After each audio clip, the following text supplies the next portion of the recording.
शांता शेळके लिखित कविता पैठणी. फडताळात एक गाठोड आहे. त्याच्या तळाशी अगदी खाली जिथे आहेत जुने कपडे, कुंचा, टोपडी, शेले, शाली, त्यातच आहे घडी करून जपून ठेवलेली एक पैठणी.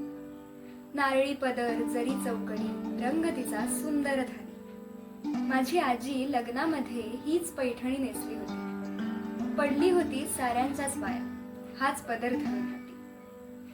पैठणीच्या अवतीभवती दरवळणारा सूक्ष्म वास, ओळखीची अनोळखीची जाणीव गूढ आहे त्यास.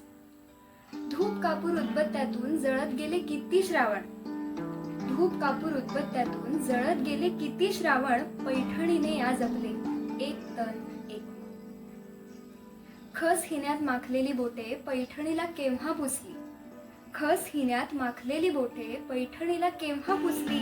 शेवंतीची चमेलीची आरास पदरा अडून हसली. वर्षामागून वर्षे गेली संसाराचा सराव झाला, वर्षामागून वर्षे गेली संसाराचा सराव झाला.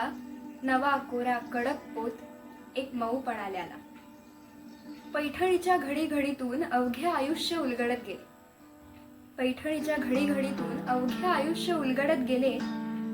अहेरपणी मरण आले आजीचे माझ्या सोबत झाले. कधीतरी ही पैठणी मी धरते उरी कवळून, कधीतरी ही पैठणी मी धरते उरी कवळून. माऊ रेशमी स्पर्शामध्ये आजी भेटते मला जवळ. मधली वर्षे गळून पडतात कालपटाचा जुळतो धागा, मधली वर्षे गळून पडतात कालपटाचा जुळतो धागा. पैठणीच्या चौकड्यांनो आजीला माझे कुशल सांगा.